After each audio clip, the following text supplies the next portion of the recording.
नमस्कार दोस्तों, आज हम बात करने जा रहे हैं एक बहुत ही महत्वपूर्ण कानूनी मामले की, जो दिल्ली की राजनीति में एक नया मोड़ ला सकता है।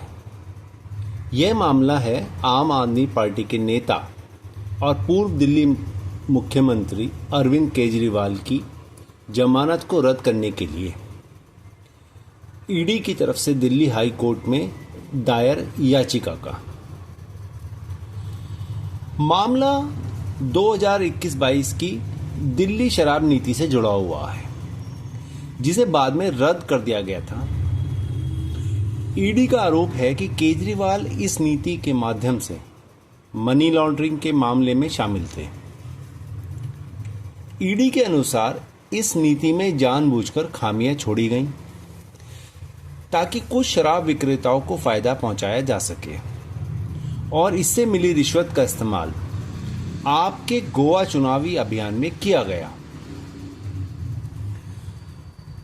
इसी घटनाक्रम के तहत मंगलवार 14 अक्टूबर 2025 को दिल्ली हाई कोर्ट में एक महत्वपूर्ण सुनवाई हुई।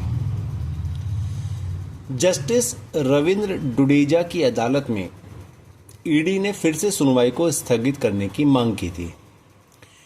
इस बार ईडी का कहना था कि additional solicitor general SV Raju supreme court में चीफ जस्टिस की पीठ के समक्ष किसी अन्य मामले में व्यस्त हैं।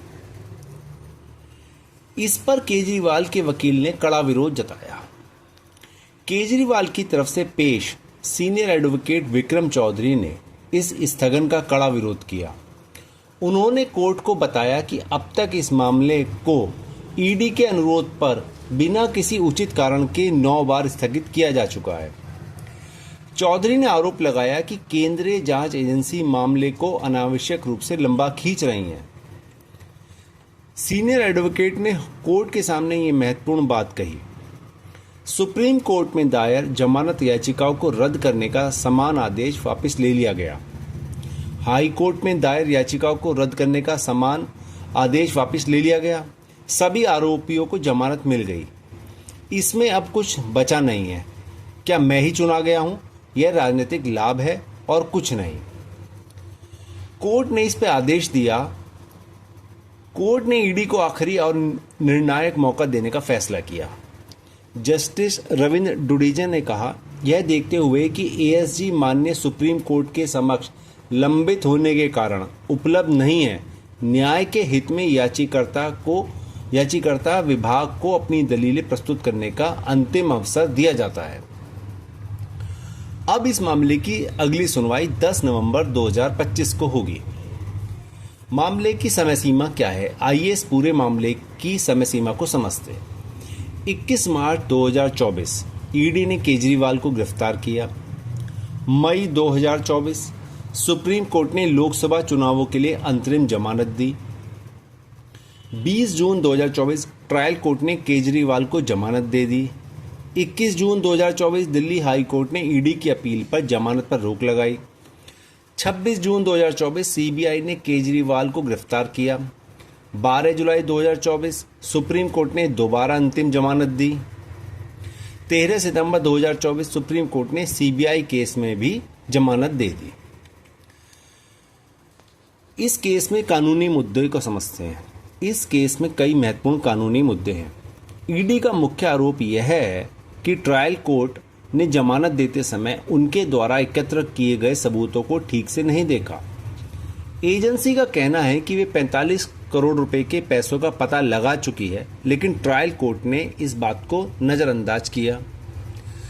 दूसरी तरफ केजरीवाल के वकीलों का कहना है कि ईडी के पास कोई ठोस सबूत नहीं है जो केजरीवाल को सीधे तौर पर शराब घोटाले से जोड़ता हो।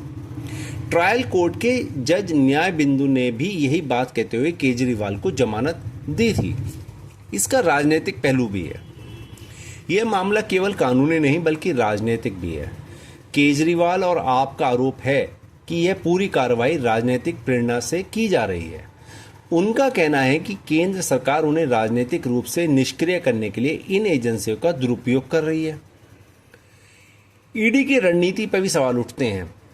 केजरीवाल के वकीलों द्वारा उठाए गए सवाल वाकई गंभीर हैं।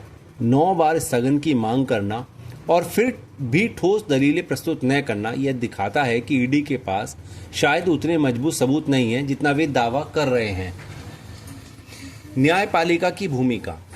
दिल्ली हाई कोर्ट का फैसला है कि यह ईडी का आखिरी मौका है, एक महत्वपूर्ण संदेश भेजता है। इससे पता चलता है कि अदालत भी बार बार स्थगन से परेशान है और वह इस मामले का जल्दी निष्पादन चाहती है। सुप्रीम कोर्ट ने भी इस मामले में महत्वपूर्ण भूमिका निभाई है। टॉप कोर्ट ने न केवल केजरीवाल को 2 बार जमानत दी है, बल्कि यह सवाल भी बड़ी पीठ को भेजा है कि पीएमएलए के तहत गिरफ्तारी की आवश्यकता और जरूरत क्या होनी चाहिए। तो दोस्तों, यह था शराब नीति के मामले में अरविंद केजरीवाल की जमानत को लेकर हाल ही में हुई अदालत कार्रवाई का विस्तृत विश्लेषण। 10 नवंबर की सुनवाई बेहद महत्वपूर्ण होगी, क्योंकि यह ईडी के लिए अंतिम मौका है। अगर ईडी इस बार भी ठोस दलीलें पेश नहीं कर पाती तो केजरीवाल की जमानत और मजबूत हो सकती है। यह मामला न केवल एक व्यक्ति बल्कि भारत की न्यायपालिका, कानून व्यवस्था और राजनीतिक स्वतंत्रता के लिए भी महत्वपूर्ण है। हमें इंतजार करना होगा कि 10 नवंबर को क्या होता है। अगर आपको यह विश्लेषण पसंद आया हो तो कृपया लाइक, शेयर और सब्सक्राइब करना न भूलें। कानूनी मुद्दों पर ऐसी ही विस्तृत विश्लेषण के लिए हमारे चैनल को फॉलो करते रहिए। धन्यवाद। मिलते हैं अगली वीडियो में, तब तक के लिए जय हिंद, जय भारत।